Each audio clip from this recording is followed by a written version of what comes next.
Hello student, आपण अगोदरच्या video लेक्चरमध्ये डिस्कस केलेला आहे about principle of superposition of wave. Later on आपण बघितलेलं आहे amplitude of resultant wave which produces due to superposition of two waves.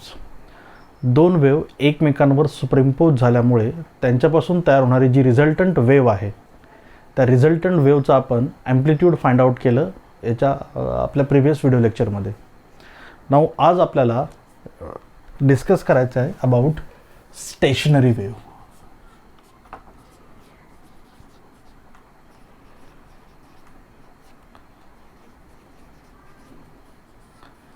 Okay, now what are stationary waves?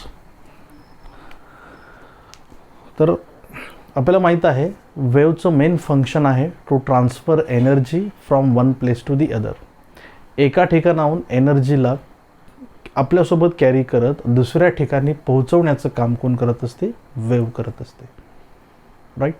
नाव आणि आपल्याला माहिती आहे की तीच एनर्जी डिसाईड करते त्या वेव्हचा ॲम्प्लिट्यूड. जर एखादी वेव्ह लार्ज ॲम्प्लिट्यूडची असेल तर याचा अर्थ त्या वेव्हने आपल्यासोबत कॅरी केलेली एनर्जी पण तेवढीच कशी आहे? जास्त आहे. हे सर्व आपल्याला डिटेल वेव्हबद्दल माहिती आहे. नाव याच वेव्हच्या सुपरपोजिशनमुळे फॉर्म होणारी एक स्पेशल टाईप ऑफ वेव्ह आपल्याला डिस्कस करायची, दॅट इज स्टेशनरी वेव्ह. आता तुम्हाला या वेव्हचं नामच आपल्याला सजेस्ट करताना दिसते stationary, that means standing. Okay, which is not moving. याचा अर्थ स्टेशनरी वेव्ह या स्पेशल टाईपची अशी एक वेव्ह आहे की जी आपल्यासोबत कुठल्याही प्रकारची एनर्जी कॅरी करते का? नाही. लक्ष द्या इकडे. तिने आपल्यासोबत कॅरी केलेली जी एनर्जी आहे ट्रान्सफर करते का? नाही. तिने आपल्यासोबत कॅरी केलेली एनर्जी जी आहे ती कन्फाईंड राहते up to the specific regions of the medium. मीडियमच्या त्या रिजनमध्ये त्या वेव्हनी कॅरी केलेली एनर्जी काय राहते? कन्फाईंड. ती मूव्ह होऊ शकते का? नाही. अशा वेव्हला आपण म्हणत असतो स्टेशनरी वेव्ह. आपल्याला बघायचं नेमकी स्टेशनरी वेव्ह कशी प्रोड्यूस होत आहे, त्याची डेफिनेशन काय आहे. तर आपल्याला सांगता येणार stationary wave means when two identical waves, identical by amplitude, frequency, velocity, wavelength in each and every aspect. If two identical waves traveling along the same straight line path, having same frequency, velocity, wavelength, speed, but in exactly opposite direction, when they superimpose over each other, their resultant, okay, त्याचा जो resultant आहे it is found to be a pattern. Okay, त्याचा resultant जो आहे तो एका पॅटर्नच्या फॉर्ममध्ये आपल्याला दिसतो मीडियममध्ये प्रोड्यूस होताना, आणि त्यालाच आपण काय म्हणत असतो? Stationary wave. आपण डिटेलमध्ये एक्सप्लेन करून घेऊया लागेल. लक्षात इकडे काय सांगत आपण पुन्हा. जेव्हा दोन आयडेंटिकल वेव्ह ज्याच्या फ्रिक्वेन्सी, वेव्हलेंथ, ॲम्प्लिट्यूड सर्व सेम आहे एकाच स्ट्रेट लाईन पाथवर ट्रॅव्हल करत असतात बट एकमेकांच्या एक्झॅक्टली अपोजिट डायरेक्शनला, तेव्हा दोन्ही वेव्ह एकमेकांच्या व्हेलॉसिटीला काय करून टाकतायत? कॅन्सल. कारण ही वेव्ह ज्या स्पीडने येत आहे त्या स्पीडने इकडनं पण वेव्ह येत आहे, आणि जेव्हा दोन्ही वेव्ह एकमेकांवर सुपरइम्पोज होतात तेव्हा त्यांच्या सुपरपोजिशनमुळे आपल्यामध्ये दोन्ही वेव्ह एकमेकांच्या व्हेलॉसिटीला काय करून टाकतात? कॅन्सल. त्यामुळे त्या दोन्ही वेव्हनी आपल्यासोबत कॅरी केलेली जी टोटल एनर्जी आहे ही टोटल एनर्जी आपल्याला माहीत आहे की त्या मीडियममध्ये ट्रॅव्हल न करता ती आपल्याला कन्फाईंड राहताना दिसते. त्यामुळे अशा दोन वेव्हच्या सुपरपोजिशनमुळे एक रिझल्टंट स्टेशनरी पॅटर्न आपल्याला स्क्रीनवर फॉर्म होताना दिसत आहे की ज्या रिझल्टंट स्टेशनरी पॅटर्नमध्ये मीडियममधले काही पॉईंट आपल्याला सर्वात जास्त ॲम्प्लिट्यूडने व्हायब्रेट होताना दिसतात, ज्यांना आपण अँटीनोड्स म्हणतो, आणि काही पॉईंट आपल्याला बिलकुल व्हायब्रेट होताना दिसत नाही, ज्यांना आपण काय म्हणतो? नोड्स. आहे लक्षात? असा जो एक रिझल्टंट स्टेशनरी पॅटर्न एखाद्या मीडियममध्ये फॉर्म होत आहे due to superposition of two identical wave travelling along same straight line path but exactly in opposite direction, त्या रिझल्टंट स्टेशनरी पॅटर्नला आपण ॲक्च्युली काय म्हणत असतो? स्टेशनरी वेव्ह किंवा स्टँडिंग वेव्ह. कळते तुम्हाला? पुन्हा सांगतोय, लक्ष द्या इकडे.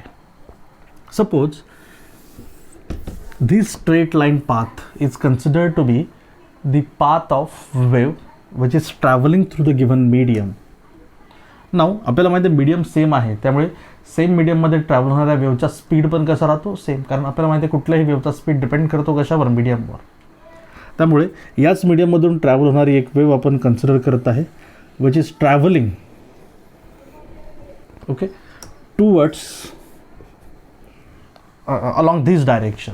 सिमिलरली याच मीडियममधून दुसरी एक वेव सेम आयडेंटिकल अशीच, एवढंच ॲम्प्लिट्यूड, एवढंच फ्रिक्वेन्सी, एवढंच स्पीड आणि त्याच पाथवर आहे, पण अपोजिट डायरेक्शनला आहे, म्हणजे इकडून येत आहे दुसरी वेव.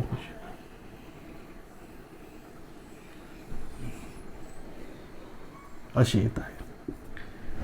जेव्हा अशा दोन वेव ज्याची स्पीड सेम आहे एकमेकांवर सुपरइम्पोज होतात, तेव्हा हा मीडियम जो आहे, हा मीडियम आपल्याला डिव्हाइड होताना दिसतो इंटू सच लूप्स. आणि आपल्या असं लक्षात येत आहेत की या मीडियममधले काही पार्टिकल आपल्याला असे दिसतात की जे सर्वात जास्त ॲम्प्लिट्यूडने व्हायब्रेट होताना दिसतात हे. आणि सोबतच मीडियममध्ये असेही काही पॉईंट आपल्याला दिसतात की जे पॉईंट आपल्याला बिलकुल व्हायब्रेट होताना दिसत नाहीत, लाईक हे. आहे लक्षात. आता जे पॉईंट सर्वात जास्त ॲम्प्लिट्यूडने व्हायब्रेट होतात त्यांना काय म्हणतो आपण, antinodes. These are called antinodes. आणि जे पॉईंट बिलकुल व्हायब्रेट होत नाही त्यांना काय म्हणतो आपण, नोड्स. आणि मीडियम जो आहे तो मीडियम आपल्याला अशा प्रकारच्या लूपमध्ये डिव्हाइड होताना दिसत आहे. आहे लक्षात. याचा अर्थ आपल्याला माहिती आहे की या लूपमध्ये डिव्हाइड होताना सक्सेसिव्ह लूपमध्ये असणारे पार्टिकल जे आहेत हे एकमेकांच्या अपोजिट फेजमध्ये व्हायब्रेट होतात. म्हणजे काय की या लूपमधले पार्टिकल जर वर जात असतील तर या लूपमधले पार्टिकल खाली, असं. But this vibration is not, आपल्याला माहिती आहे प्रोसिडिंग, ती प्रोसीड होते काय समोर नाही.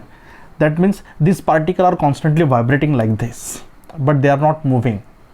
याचा अर्थ या दोन्ही वेवनी आपल्यासोबत कॅरी केलेली जी एंटायर एनर्जी आहे, ही एंटायर एनर्जी आपल्याला माहिती आहे कन्फाईंड राहत आहे त्या लूपमध्ये.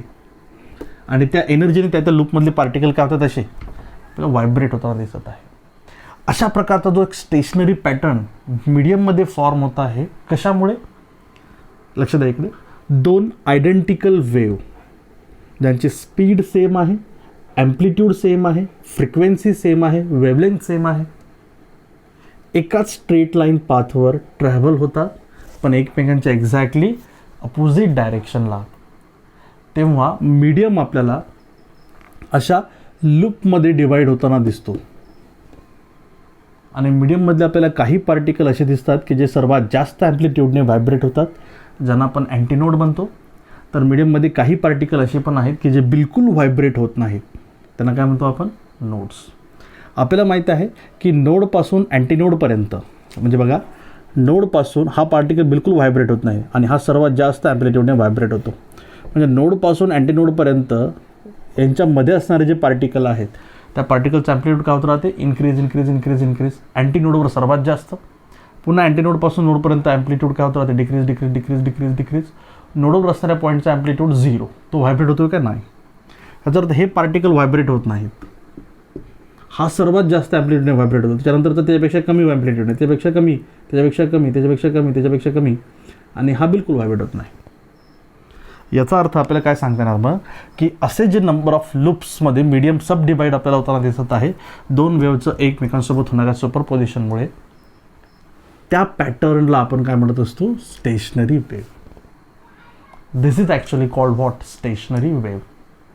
मग काय सांगते डेफिनेशन ऑफ स्टेशनरी वेव, आपण लक्ष द्या इकडे. The resultant stationary pattern produces due to superposition of two identical waves traveling along same straight line path but exactly in opposite direction.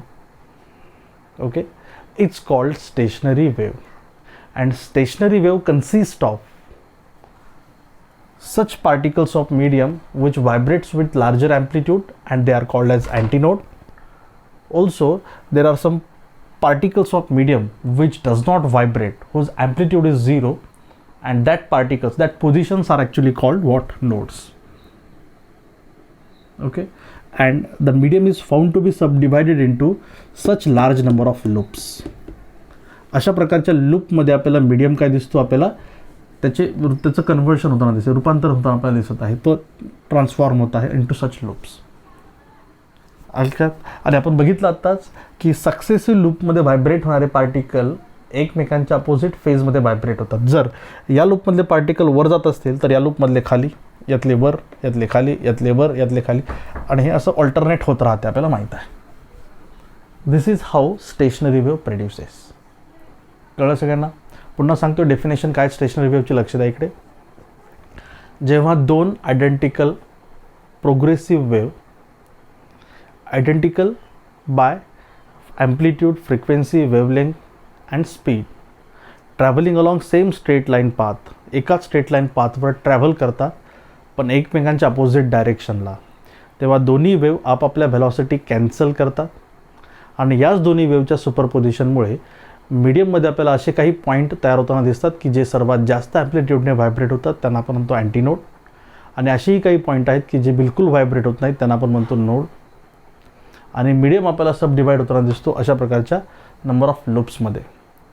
हा जो नंबर ऑफ लूप्सचा जो पॅटर्न या मीडियममध्ये फॉर्म होत आहे दोन वेव्हच्या सुपरपोजिशनमुळे, त्याला काय म्हणतो आपण स्टेशनरी वेव्ह. कळलं सगळ्यांपर्यंत?